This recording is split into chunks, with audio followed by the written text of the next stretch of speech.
Bonne année na balandinyo sur le concept de télévision. Merci na ndenge bolinga kabiso, merci na fidélité na bino, bopesa kabiso, merci na encouragement, merci aussi na ba critique. Tolinga ngopo et on desa que to améliorer travail. L'autre ils ont le 4 janvier la RDC za jour férié. Et belé ba yebi na bango te férié ngo za ka ya nini.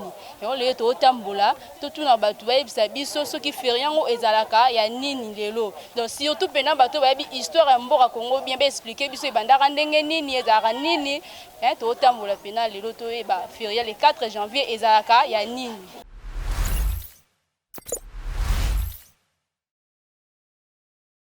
Bonjour Noko. Oui, bonjour. Noko Kombona. Oui, Kombona Monsieur Hervé. Monsieur Hervé, le 4 janvier, na RDC a férié. Ils ont férié à Nini. Et belé baye barana bango ti baye le 4 janvier ils ont férié mais baye bité férié ngo ils a Nini. Yo expliquer bisona.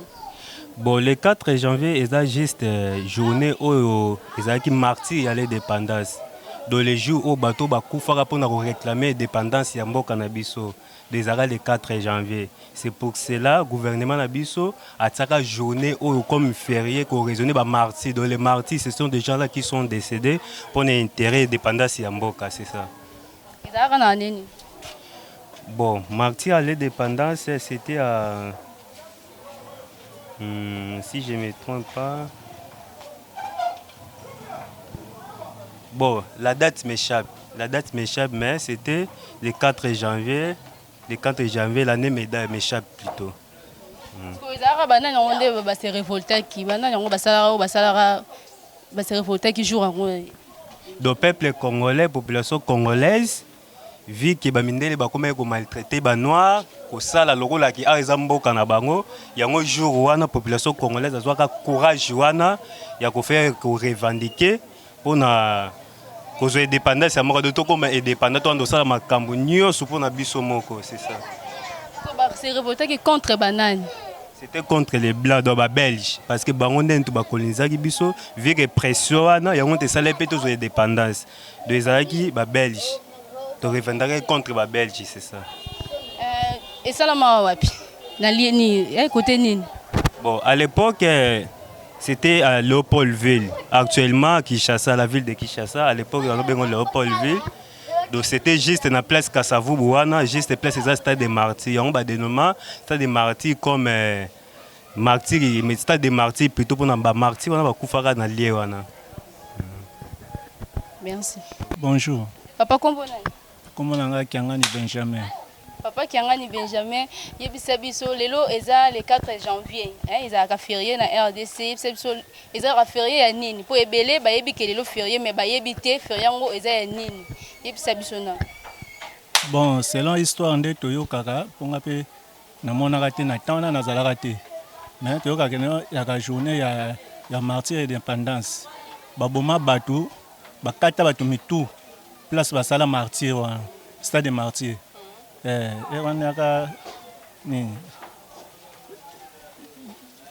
la place bakata batu mitu place wana tellement bakata batu mitu na date wana le 4 janvier bato baki neti kotia Mobutu ma mutema panzi likolo na bokonzi na ye yani senga baka a éliminer ba le temps siko Mobutu aye kozwa pouvoir asali siko place wana neti stade natana yaki stade Kamanyola. Maintenant ce qu'on Kabila le père aye tellement ayebi que place wana baboma batu. Faut place wana pesa na valeur. Yana bataki on ce combo ya stade des martyrs. Pour place wana miku ya batu 4 personnes baboma ba 4 wa mitu place wana. Oto e bien wana. Ce qu'on battant baboma ba basala rani. Bon balé batu moko kalo la ndenge tozaka na pouvoir sikoya. Batu misusu bazawana pour na ko étouffer pouvoir. Mais c'est wana ko ya ki makamba dictature. Mobutu asala ka dictature abomaki bato nyonso banda ta pouvoir na ye kaka. Papa na série wana Mobutu déjà za pouvoir. Te na wana ki na 59 aki era belge. Wana ki era belge. Ba belge banda olinga omona bateti te. Yango bakata wa mitu. Kasi le bien que pour bando déranger pouvoir ya Mobutu. Bando déranger pouvoir Mobutu ndeni Mobutu azaki nani on a série wana pour il va déranger pouvoir. Wa utai pona moi oublie yaki pona indépendance.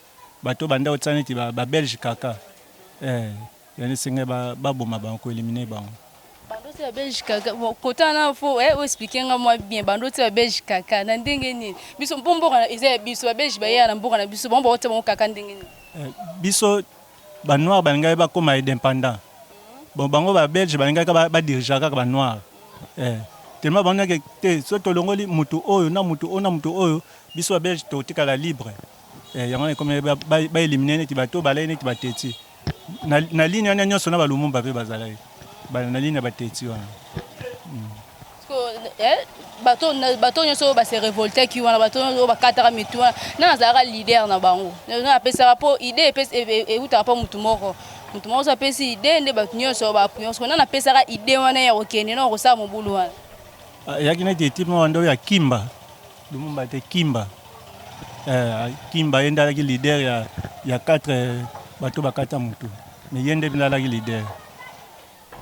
Merci. Bonjour papa. Bonjour. Papa kombo nani? Kombo Tanto Ribin. Papa Ribin, lelo eza le 4 janvier na RDC ezalaka férié. Yebisa biso férié yango eza ya nini po ebele bayebi yango te biso toyeba yango soki ezalaka férié ya nini? Bon, na ndenge nayebi lelo oyo ezali fête ya martyr de l'indépendance. Tango avant tozwa indépendance bato na biso oyo ba homme politique na biso totiaki mitema ba Lumumba banini bon basalaki tout po tozwa indépendance. Alors na kati wana bato mingi pe oyo bazalaki kati na bango bakufaki surtout basoda na biso pona kowela kozwa indépendance oyo.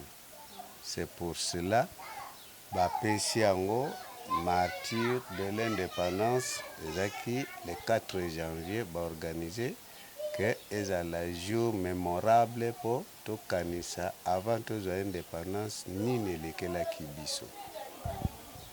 Est-ce que pour la nini bapesaki kombo wana martyr? Donc martyr wana elakisi nini?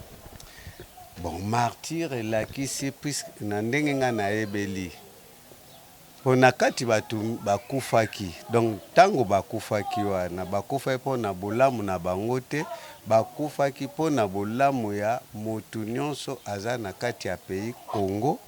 Donc bawelaki Congo pona biso nyonso pona bango moko te. C'est pourquoi bakufaki martyr. Donc batikaki nzoto na bango pona bolamu ya mboka na bango. C'est yango babengi martyr. Papa, et c'est passé qui na aneni? Bon, wana nako koloba ekokozala ezalaki na ndenga na ebeli soki na bosani te ezali na ba ne 1958-59 kino toyako koma na 60 nde baproclamaki biso indépendance. Ba peuple congolais s'est révolté qui contre banani. Donc basilika ki pona nini? Basilika ki pona ba oyo bazaki ko coloniser biso ba Belge. Po batikela biso mboka na biso tokomaki na position biso moko tokamba mboka na biso lokola lelo yo toza komikamba biso moko ba Congolais. Leader siko ya batu wana nana ngapesaka idée po idée uta toujours pas mutu moko ya mutu moko nde tovandi boye ngana koza photo lambata matembele ngana pesi idée matembele so bino bosepe na onda ya komi siko idée ya biso nyos to bino bo apuya siko idée wana nana pesaka ngo. En tout cas wana nakoki kozala na nini mena nde na kanisi leader ezaki Lumumba, Monsieur Patrice Lumumba na Joseph Kasavubu nde batu bazalaki en tête. Papa kuna baesi biso papa Kimba baesi biso Kimba papa mo baesi biso ke leader ezalaki Kimba on habite oyo loba ezaka makanisi to eza vraiment bon. Bon sinon na place wana pona koloba bien nayebi ke Kimba pe azalaki na kati ya groupe mais précisément ndenge olobi oyo akoki kozwa idée po baninga mosusu basapuye na ide wana nde nakomaki te. Leo natangi eza parmi oyo babandaki basalaki eloko wana ye mpe Kimba azalaki na kati nayebi te soki Bonjour. Papa kombo nani? Kombo nanga Benz. Papa Benz yebisa biso lelo eza le 4 janvier ezalaka férié na RDC ezalaka férié ya nini nango se passera le 4 janvier po ekoma férié. Le 4 janvier lelo epasaki ezalaki martyr de l'indépendance. Bato homme politique bakufaka le 4 janvier wana mpona kowelela indépendance ya Congo. Homme politique bakufaka bazalaka pe au nombre de combien? Homme politique bakufaka un nombre de ebele. Nyonso bakufaka kaka homme politique population bazalaki te petit peuple bazalaki te kaka homme politique. Homme politique oyo bawele sikoyo indépendant ezali homme politique sikoyo peuple sikoyo amanifestaki contre babelge obundana babelge peuple mpe aza kokufa homme politique mpe bakufa babundaki na babelge basalaki bango nini babundelaki nini? tobundela ye mboka po tozwa mboka na biso. Bango babotola bino mboka na bino te babotola biso mboka te mais ntango biso sikoyo tozwaki mwa mayele ya bango wana yango tolinga sikoyo mboka ekoma sikoyo ya biso moko congolais. Ezalaki na nini? Eza na 1959 le 4 janvier 1959. Pourquoi est-ce que babenga yango martyr? Martyr mpona nini? Martyr mpo bato bakufaka. Nanga azalaka leader ya groupe wana ya ba homme politique wana. Suka leader wana yebaka ete. Merci. Ah bonjour maman. Papa kombo nani? Kombo na ngai Mbia, Monsieur Mbia Ndonzwa Henri. Papa Mbia yebisa biso lelo ezalaka férié na RDC. Férié yango ezalaka ya nini? Nango se passera le 4 janvier po ekoma férié. Ah bon, le 4 janvier 1959, ezali date moko historique où ezali que parti politique compte tenu à problème na biso ya indépendance. Monsieur Lumumba akendeki na Ghana, pas ya président Kwame Nkrumah, mutawutaki na ba réunion ya Nations Unies, ayaki na compte rendu où esengaki que biso nyonso tozala nango au courant na leur wana membre ba parti politique bazali kozela Monsieur Lumumba pour apesa bango compte rendu wana na le place du 4 janvier et ezaki dans le temps bazako bengango IMCA na Matonge presque en diagonale il y a domicile il y a un premier président de la République Monsieur Kasavubu. Alors que Batou, Zalaki na rendez-vous wana, bakei le 4 janvier wana, mais alors que gouvernement y a moment wana, hôtel de ville à Pekisaki, tout rassemblement au Ekogaki Kosalama en ce jour-là. Donc Zalaki interdit par l'hôtel de ville que rassemblement Moko et Salama. Donc c'était une date où Ezaki presque annulée. Bon, et puis en plus, il s'est fait que il y a même ville a organisé un match terrible où il y a une grande équipe V-Club dans le Rwanda. Fallait bêta na équipe Mogo Bazao Benga Mikado. Alors que match avec club na Mikado a battre Bagrand, a battre V-Club Makasi. C'est ce qui avait fait qu'en ce jour-là, match wane bêta na stade V-Club à Poulaki. Yomogo yebi ba vita clubien na grand nombre. Bazalaki penza mécontent, bazo remonté pour baya ko bimana, il suivait l'avenue du stade, groupe wana pour ya ko bimana ancien rond-point Matonge wana moni victoire. Alors, c'est en ce moment-là que de l'autre côté na 4 janvier, comme c'était interdit, alors un commissaire de police à Lekaki, balumine ka troupe mais mais c'était interdit, mais comment il y a des gens là-bas? À Vinzela, à Yé, commissaire politique, la police wana, a bétaki coup de balle en l'air pour disperser les gens. Et il a dispersé les gens. bato mosusu bakimaki yo yebi biso ba noir ndenge tozali oyo kuna kimia kwei na terrasse oyo asali boye. Alors ba mosusu bazokaki. Le commissaire de police est parti. Alors groupe wana oyo ezokaki na mouvement bato bakimaki tant bazokima vers rond-point Victoire bakutani na masse nyonso eutaki na stade na match oyo ezalaki ke ba supporters ya avec club bazaki mécontent. C'est ce qui a fait que na moment wana basangani ba bien Mundele a beti masasi biso to kufi. Alors on devrait aller attaquer les Mindele, mais la seule place au bango bakwa que nous attaquer ezalaki place Fond Kobel. Place wana ezali o monaka bongolo place aye. Bongolo asangani na avenue Kasavubu na l'air wana ezalaki avenue Kasavubu Prince Baudouin. Avenue Kasavubu ezalaki Prince Baudouin na 1959 wana. Alors c'est ce qui a fait que allez la population insécurité lobby tokeno ko s'attaquer na Mindele. Alors Mindele place wana ezalaki place commerciale. Ba bengaki yango fonds, c'était un fonds financé par le Belge. Yango ba bengaki yango fonds de commerce belge. Yango moni place yango ba bengaki yango fonds Kobel. C'est ce qui avait fait que batu bakamati nzela groupe wana nyonso bakei. En tout cas, babani ko s'attaquer na ba magasin, na ba Mindelo bazaki wana, il y a eu vraiment du vandalisme, pillage même. Donc yango wana moni date wana ezali ba bengaki yango date de martyr parce que plusieurs personnes ont trouvé la mort ce jour-là. En tant que martyr, dans le cadre il y a événement de notre indépendance. Je crois que en bref, l'essentiel, il y a importance, il y a date au Wana le 4 janvier 1959. Papa, parti politique bazalaki parmi population bazalaki mobulu wana homme politique pe bazalaki.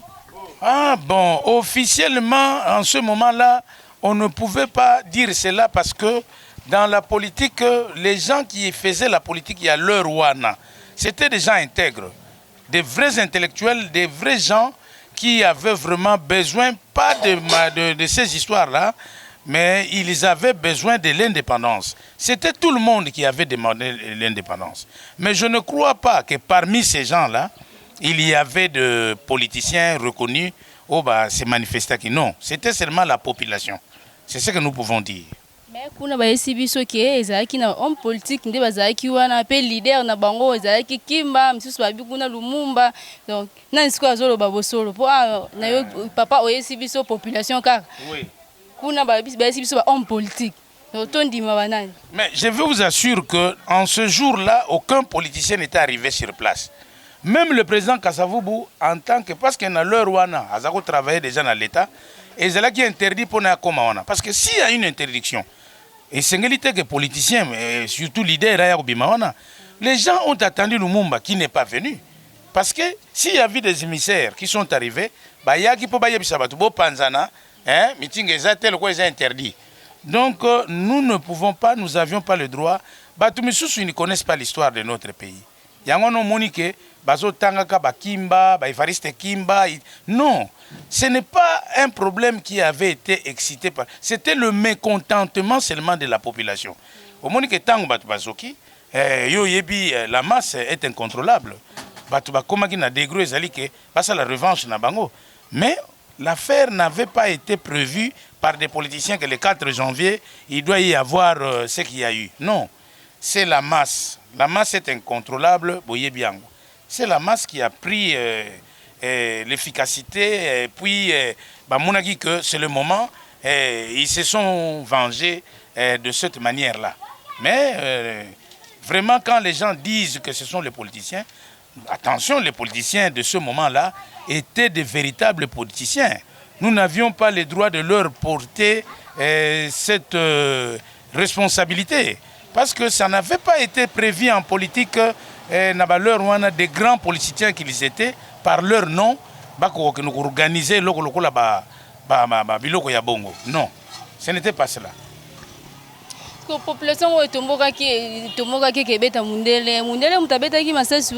mais oui, mais parce que nous étions colonisés en ce moment-là. Et tout cela qui est un processus, il y a décolonisation. Alors, mais qui était l'adversaire de l'homme noir? C'était le colonisateur. Mais comme il y avait déjà dans ce cadre-là, un commissaire blanc qui avait quitté l'hôtel de ville, qui est venu seulement faire le constat.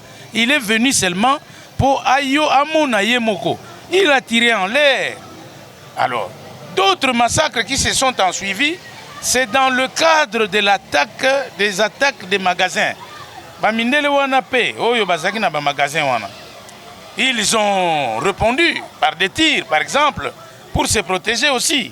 Donc c'est là où on pouvait compter des morts. Mais en réalité, bon, et puis dans une chose comme ça, la police aussi a été déployée. Quand il y avait pillage, on ne pouvait pas laisser ce vandalisme-là. Bon, vous savez, chaque fois que la police s'y mêle, qu'est-ce qui peut arriver? Donc c'est ça la réalité. Papa ne bandeli oeseki biso Lumumba akendaki na Gabon asolaki na président na Ghana pardon asolaki na président Ghana kuna bakine kosoma soni ezaki le 4 janvier ezaki peka pona makambo ya martyr de l'indépendance. Non, c'était pour le problème de notre indépendance. Donc les leaders des pays, de plusieurs pays devraient aller se rendre compte de ce qui se disait au niveau des Nations Unies. C'est-à-dire que Bamindele Balobi Nini, parce que le roi Baudouin a fait un discours aux Nations Unies, aux Omona. Alors, dans le cadre, pour l'Afrique, il y avait un grand qui était Kwame Nkrumah, un président qui était vraiment respecté. Il est parti. Alors, c'est lui qui devrait rendre compte de la leader politique C'est pour cela que Lumumba s'y est rendu. En tant que représentant, il y a un parti politique union surtout pour aller s'acquérir des informations qu'il devrait rapporter. C'est ce qui avait été fait. Donc, vous avez combien de partis politiques? Se rassembler à Imika. Oui. Mais non, mais c'était tout le monde. Le problème de l'indépendance ne regardait pas le nombre de partis politiques. C'est tous les Congolais qui étaient dans un parti politique ou qui étaient dans la sympathie d'avoir l'indépendance. Donc on ne pouvait pas dire autant de partis politiques y étaient. Il y avait aussi des gens de la BACO, il y avait aussi les gens de... Parce que Lumumba c'était MLC, Lumumba. Et il y avait beaucoup de gens, il y avait beaucoup de partis. C'est-à-dire que les gens ne se sont pas présentés en membres de partis politiques, mais ils se sont présentés à cet endroit-là en tant que Congolais qui avaient besoin de cette information-là. Bonjour papa. Bonjour. Papa Kombonani. Monsieur Bergino Makembo. Monsieur Bergino, Yebsebiso, Lelo, na RDC, Zaka férié le 4 janvier. Tu es battu sous Bayebité. Le 4 janvier, on a férié à Nini. Expliquez, le 4 janvier, c'est la journée de martyr et indépendance parce que lorsque Bakoko, Banoko, Bandol, nous avons l'indépendance, le 4 janvier, des meetings qui programmé à Bako, il y a parti à Kasavubu et Banila qui est en Belgique. À part quoi, Nile Ango, la match, ils ont arbitré dans contre. Donc ba pesa ki faveur pa ba mindele et là ba kutani libanda na bato ba nile meeting na bango na bato ba poli contre na match et pesa ki flamme nde yango ne salaki ke ba bande ko luka mindele nyonso ko tumba bango ko beta bango ko ko benga na bango nde sika ba martyr ba kufa ke belé jour wana. Oh, bo ba mindele ba sala bango ni. Non, ba mindele nazo ba belge, ça veut dire ba linga ba belge ba zonga pombo kana biso indépendance. Tout tika biso moko.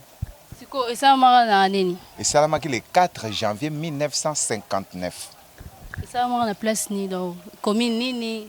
Bon, lelo to bengango Kasavubu Matonge parce que batu ya Bako ba utaki meeting ngeza na Imka et match et betamaki na 20 mai. Donc ça veut dire salama ki ba côté ya ba Sendwe wana ba côté ba Imka. Merci. Oui, bonjour. Papa comment on est? Comment on a mangé Tsumbu Jérémy? Papa Tsumbu Jérémy, yebisa biso lelo toza le 4 janvier et belé ba yebi keza férié mais ba yebi te férié ngo ezara ya nini? Expliquer biso na ntoe ba férié ngo so ezara. OK, férié oyo ezali mokolo oyo babandaki ko proposer pour na indépendance ya Congo. Alors lokola ezalaki proposition batu bazali ko banga ke mamindele bakokene ndenge nini po bango nde basimi mboka ezalaki problème makasi. Alors tango ba ke match esili esengeli Kasavu asala meeting ya bako na victoire mais lokola affrontement esalamaki na nani na martyr na côté nani batie stade ya martyr wana affrontement esalamaki wana tu bazobenga yango pongabi pongabi oyo bazobenga yango pongabi zando ya pongabi esika wapi bato ya ndenge na ndenge bazalaki na bisimbi ya ndenge na ndenge donc bakisi ya ndenge na ndenge ezalaki na wenze wana alo ntango affrontement esalami bamindele babangi bamoni ke bato oyo bakolonga biso kaka nde boye babimisaki trouble suka ya trouble wana nde bato ebele bakufaki nde ntina babengelaka bango martyr de l'indépendance, c'est-à-dire bato oyo bakufi mpona proclamation ya l'indépendance. Mais lokola déjà bato déjà bazwaki déjà mouvement wana suka nde le 30 juin baye koproclame mpenza nde mindele babandi kokende na makolo kokima kotika biloko na bango kokota na baavion kokatisa na Braza nde boye ti indépendance eye kokota nde lelo komi kofete martyr de l'indépendance mpona kokanisa milimo wana nyonso ekufa. Mindele basalaki bango nini mpo babengana bango bongo? Bon, bamindele tomonaki ete esclavagiste ebandaki deja kokota mpo babandi kobeta bato mwindu fimbu komemisa bango baraye bakilo kosala bango mabe makasi yango bamonaki te lokola deja na basushi na bango indépendance ezalaki proclamé au moins après 80 ans mais bamonaki ke soki tozeli ka 80 ans wana ekozala pasi mpo tokonyokoma mingi nde boye babriskaki directement Lumumba na Kasavubu babriske directement indépendance nde ntina sikoyo bamindele mwaye baresiste lisusu eza te tomonaki na 59 après sikoyo na 59 wana bamindele basali lokola koresiste mais ntango tokomi na 60 nde vraiment puissance na bango esili alors basoda ya mikuse bakoko na biso babimaki nde babandi sikoyo kobengana mindele alors mindele bazalaki lisusu na puissance ya kosala te mpo bisimbi deja ya mboka na biso ebimaki bato ya mikuse. Merci, tokomi na suka émission na biso. J'espère que bino moko boyoki bo comprendre pe le 4 janvier ezaka férié à martyr de l'indépendance. Ba bomaki pour peuple congolais na place wana ekoma stade de martyr. Bino moko bolandi bo comprendre. Moyoki pena ba obayebi histoire Congo nde ba beti lisolo ngo ndenge ezalaka. Tokomi na biso na suka. Vraiment nanga héritier wat merci na Batnyos balandara biso, merci na Lauriane Kwedia, Serette nanga na lingara mingi, merci na Charles Bamba, coiffeuse nanga wa bonsanga suki. Pasala ke suki nanga za toujours propre, moni pe Nel Vakula, Nel Vadikizeiko, merci na ndenge olandara émission na biso ta onyoso. Maman afi Milandu na pesi mbote, papa Audace Milandu, bambote na bino famille Mobimba. Merci mingi. Vous abonnez ebele libokema vraiment vous abonnez massivement. Merci to ko nous suka bye.